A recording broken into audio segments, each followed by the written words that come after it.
नमस्कार, capital TV देख रहे हैं आप। मैं हूं आपके साथ पूजा। ब्रेकिंग नाउ में बड़ी खबर आपको बता रहे हैं। संसद में पीएम मोदी ने हुंकार भरी है। करीब करीब 1 घंटे से ज्यादा पीएम मोदी ने भाषण दिया और अपने भाषण में पीएम मोदी ने कई बड़े बड़े हमले विपक्षी पार्टियों कांग्रेस पे किया। बिना नाम लिए कांग्रेस और राहुल गांधी को जमकर धोया। भारत जोड़ो यात्रा पर भी कई बड़ी बातें कही। तो इसी के साथ क्या कुछ बड़ी बातें संसद के अंदर पीएम मोदी ने कहा है, बड़ी जानकारी के साथ मेरे साथ न्यूज रूम से जुड़े हुए हैं कैपिटल टीवी के editor in chief doctor Manish Kumar. कैसे पीएम मोदी ने राहुल गांधी की बोलती बंद की है? देखिए, आज तो प्रधानमंत्री Modi he was at his best. जो आक्रामक शैली है उनकी भाषण की और जिसका परिचय उन्होंने आज दिया, आज पूरा देश इंतजार कर रहा था कि राहुल गांधी ने कल बहुत सारे सवाल पूछे। कई सारे लोग, खास करके लेफ्ट लिबरल कबाल, ये जो इकोसिस्टम है कांग्रेस पार्टी का, ओ माय गॉड क्या भाषण, राहुल नेल्ड इट, है ना। तो शुरुआत से ही प्रधानमंत्री मोदी ने राहुल के भाषण को फोकस में रखा और जो करारा जवाब दिया, उस जवाब को अगर एक लाइन में अगर समझा जाए तो उन्होंने यही कहा कि राहुल गांधी पप्पू थे, पप्पू हैं और पप्पू रहेंगे। क्यों?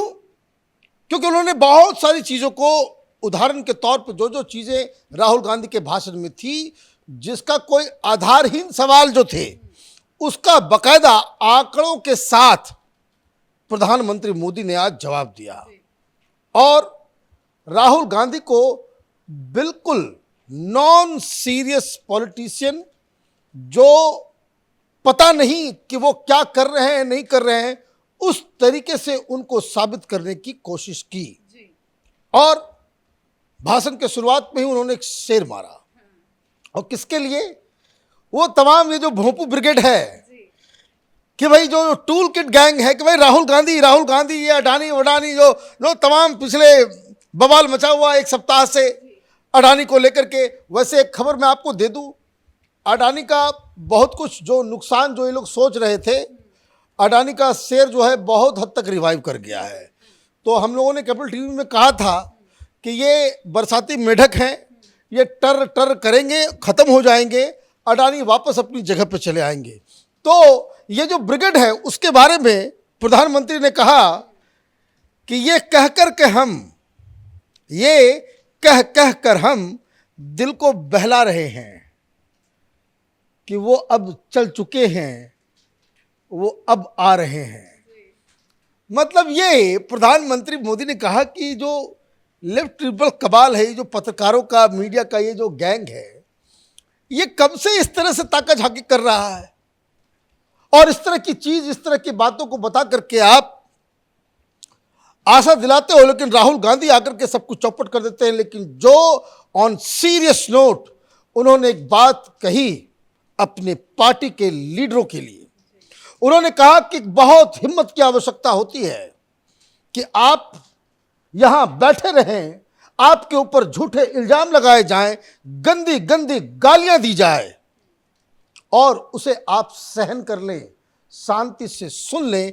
इसके लिए बहुत हिम्मत की आवश्यकता है। और उन्होंने पलट के ये कहा, और दूसरी तरफ राहुल गांधी जैसे लोग हैं, विपक्ष के जैसे लोग हैं, जो सच का सामना तक नहीं कर पाते और इसलिए वो गालियां देते हैं। उन्होंने कहा कि देखिए, कुछ लोग परिवार के लिए जीते हैं, हम तो 140 करोड़ जनता के लिए जी रहे हैं और उसके बेहतर के लिए अपने आप को खपाने के लिए यहां पे खड़े हैं।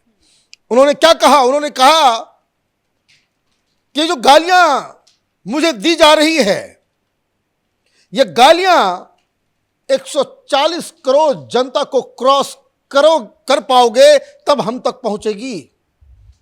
और क्या उन्होंने पलटवार किया कि तुम्हारी इन गालियों को, तुम्हारे इन आरोपों के भरोसा कौन करेगा। उन्होंने कहा कि जिन गरीबों के बैंक अकाउंट में पैसे जाते हैं, जिन माओ के बैंक अकाउंट में, उनके किचन में अनाज आता है मुफ्त का, जो उज्ज्वला योजना से जो खुश हुई हैं, जिनके घर पे टॉयलेट्स बने हैं, जिनको हमने मकान दिए हैं, बोले इन माताओं और बहनों का सुरक्षा कवच है मेरे पास। तुम्हारे हमले, तुम्हारी गालियां मेरा कुछ नहीं बिगाड़ सकती। अब ये कौन सा प्रधानमंत्री या कोई मुख्यमंत्री ये कह सकता है इस कॉन्फिडेंस के साथ कि तुम गाली देते रहो, तुम्हारी गालियों से कोई फर्क नहीं पड़ता, मुझे तो बचाने वाला इस देश का गरीब है। और किस तरीके से कटाक्ष अभी देखिए, कांग्रेस पार्टी में भी कुछ ना कुछ होता रहता है। राष्ट्रपति मैडम के लिए कुछ गलत शब्दों का प्रयोग कर दिया कि बाद में चिट्ठी लिखकर माफी मांग ली गई। प्रधानमंत्री ने इसको भी इस मामले में घुसा डाला। प्रधानमंत्री ने साफ साफ कहा कि किस तरीके से यह विपक्ष पूरी तरीके से निराशावादी हो गया है, फ्रस्ट्रेटेड हो चुका है, इन्हें कोई चीज अच्छा नहीं दिखता। उन्होंने कहा कि भाई देश दुनिया की 5वीं सबसे बड़ी अर्थव्यवस्था बन गई, लेकिन कुछ लोगों को इससे भी दिक्कत हो रहा है। भाई क्यों दिक्कत हो रहा है? पूरा देश गर्व बना रहा है। और उन्होंने क्या कहा, सबसे रिमार्केबल बात, कि ये जो देश आगे बढ़ रहा है उसके पीछे देश के युवाओं की मेहनत है। स्टार्टअप के क्षेत्र में हम दुनिया में नंबर 3 हैं। और ये स्टार्टअप कौन? ये युवाओं के द्वारा किया गया वो मेहनत है जिस वजह से हिंदुस्तान वहां तक पहुंचा। 100 से ज्यादा यूनिकॉर्न। ये कौन लोग हैं? ये देश का युवा है जो अपनी मेहनत से अपने पराक्रम को पूरी दुनिया में दर्ज करा रहा है। बोले इससे आपको दिक्कत हो रही है? आप पेंट करते हो सब कुछ कि सब कुछ तबाह हो गया, सब कुछ बर्बाद हो गया। सेना सर्जिकल स्ट्राइक करती तो सेना को गालियां देना चालू कर देते हो। सुप्रीम कोर्ट में कोई फैसला उल्टा आता है, आपके मन मुताबिक नहीं आता, सुप्रीम कोर्ट को गालियां देना शुरू कर देते हो। ये किस तरह की डेमोक्रेसी है? चुनाव हारते हो, चुनाव आयोग को गालियां देना चालू। भ्रष्टाचार की जांच होती तो आपने ईडी को गाली देना शुरू कर दिया। लेकिन एक बात, बहुत मजेदार बात उन्होंने कही, ईडी की कार्रवाई से विपक्ष एकजुट हो गया। कि भाई आप ईडी सीबीआई इन लोगों को क्यों गालियां देते हो? आपको तो धन्यवाद देना चाहिए कि ऐसे तो आपस में आप लड़ते झगड़ते रहते हो, एक साथ बैठ नहीं सकते। कम से कम ईडी की वजह से आप लोग में एकजुटता आई, सबको एक कर दिया, तो उसके लिए तो धन्यवाद देना चाहिए। काम चुनाव में नहीं हो पाया वो ईडी की कार्रवाई। यस, तो ये चीज जो है वो देखिए, प्रधानमंत्री मोदी आज बड़े मूड में थे। लेकिन जिस तरह से पीएम मोदी ने कश्मीर का जिक्र किया, क्या वो राहुल गांधी के लिए तमाचा था? देखिए, प्रधानमंत्री मोदी हमेशा एक चीज को अंडरलाइन करते हैं, देश की एकता, अखंडता, है ना। हिंदुस्तान सिर्फ एक अखंड भारत ही नहीं, बल्कि एक सशक्त, एक ताकतवर मुल्क बने, इसके लिए वो उन्होंने क्या क्या बातें कही। उन्होंने कहा कि देखिए, कांग्रेस के जमाने में कि आप तो कश्मीर होकर के आए, कश्मीर को उन्होंने लपेट लिया। जो हम लोग कह रहे थे लगातार कि भाई पहले तो कोई जाता था गिरफ्तार कर लेते थे, आपकी गिरफ्तारी नहीं हुई। क्यों नहीं हुई? उसके लिए तो कम से कम धन्यवाद देना चाहिए, क्योंकि हमने वहां परिस्थितियां बदल दी।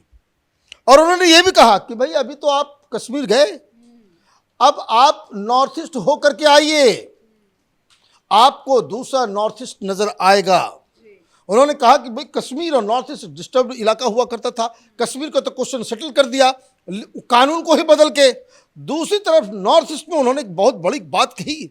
उन्होंने कहा कि 75% ऐसे लोग जो बंदूक उठा करके हिंदुस्तान के खिलाफ युद्ध लड़ रहे थे, उन लोगों ने सरेंडर कर दिया और मुख्य धारा में ये लोग शामिल हो गए। उन्होंने ये भी कहा कि भाई त्रिपुरा में जो विकास हुआ है, और उन्होंने राहुल गांधी को कहा कि वहां भी जाइए, यात्रा कीजिए। तो फिर तो ये मुझे लग रहा है कि ये जो 2 स्ट्रेटजी रही, कि एक जो बकवास राहुल गांधी ने किया, जो आरोप तथ्य के बगैर बिना किसी चीज को सब्सटेंशिएट किए हुए उन सवालों का जवाब देना बेहतर नहीं समझा। जो राजनीतिक सवाल थे, जो बड़े बड़े सवाल थे, जिसका जवाब देना था वो जवाब दिया गया। और असर उसका आप देखिए, प्रधानमंत्री मोदी का भाषण खत्म होता है, राहुल गांधी वो जिद्दी बच्चे की तरह वो पीट रहे हैं, अडानी अडानी कर रहे हैं।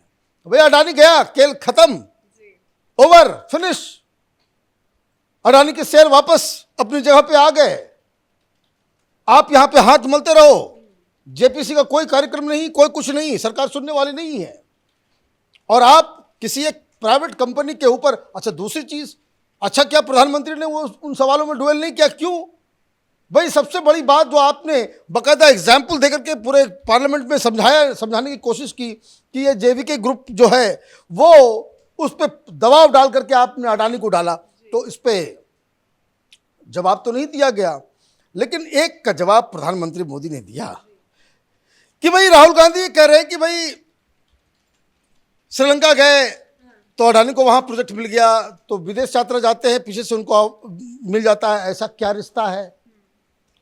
तो प्रधानमंत्री ने कहा कि भाई पहले तो लोग कहते थे कि भाई हिंदुस्तान का चौपट हो गया, हिंदुस्तान की कोई सुनता नहीं है, हिंदुस्तान की जो वर्ल्ड पोजीशन है वो बहुत खराब हो गई, हिंदुस्तान की कोई साख नहीं बची, बहुत खराब फॉरेन पॉलिसी है। और पार्लियामेंट में आप अटैक करते हो, कहते हो कि भाई मोदी जहां जाते हैं वो दबाव दे देते हैं। तो उन्होंने कहा कि पहले राहुल गांधी, कांग्रेस पार्टी और विपक्ष ये तय कर ले कि हिंदुस्तान की साख बढ़ी है या नहीं बढ़ी है। अगर हिंदुस्तान की साख नहीं बढ़ी है, जो आप आरोप लगाते हो, तो हमारी बात को क्यों सुनेगा? और ऐसा क्या हिंदुस्तान में इतनी ज़्यादा इसकी अहमियत हो गई है कि हिंदुस्तान से कोई दूसरे देश के पॉलिसीज़ को इम्पैक्ट करने की ताकत आ गई हिंदुस्तान में, हिंदुस्तान की सरकार को? तो ये उन्होंने कहा कि भाई आप पहले तय कर लो। अगर मोदी की वजह से किसी को, किसी इंडियन कंपनी को किसी जगह पे काम मिल जाता है, ये तो अच्छी बात है, इसमें बुराई क्या है? दरअसल राहुल गांधी ने जिस तरह से एक जो अपोजिशन के रोल को जो एक कंफ्यूजन की स्थिति में लाकर के खड़ा कर दिया, गाली गलौज की भाषा, जो मर्यादा को उन्होंने तार तार किया है, उसका बहुत ही डिग्निफाइड तरीके से आज प्रधानमंत्री मोदी ने जवाब दिया। अब मुझे लगता है कि अब विपक्ष को फिर से प्रधानमंत्री को घेरने के लिए इस अडानी के अलावा कोई दूसरी राजनीति करनी पड़ेगी। धन्यवाद अपडेट के लिए। तो पीएम मोदी जब बोलते हैं तो पूरा देश सुनता है, और आज जिस तरह से पीएम मोदी ने संसद से हुंकार भरी, वो विपक्षियों के मुंह में करारा तमाचा है, क्योंकि पिछले कई दिनों से बार बार पीएम मोदी को घेरने की कोशिश की जा रही थी। मोदी सरकार पे कई बड़े आरोप विपक्ष की तरफ से लगाए जा रहे थे, पर आज पीएम मोदी ने विपक्षियों को, कांग्रेस को, राहुल गांधी को करारा तमाचा जड़ा है। बिना नाम लिए हर एक मुद्दे को गिनाए, भारत की अर्थव्यवस्था किस तरह से तेज गति से आगे बढ़ रही है, भारत के विकास की चर्चा की, और तमाम घोटालों का भी जिक्र किया कि अगर ईडी कार्रवाई कर रही है तो इनको उससे भी दिक्कत है। इस बड़ी खबर पे मेरे साथ फिलहाल इतना ही। कैमरा पर्सन रवि के साथ मैं पूजा, कैपिटल टीवी।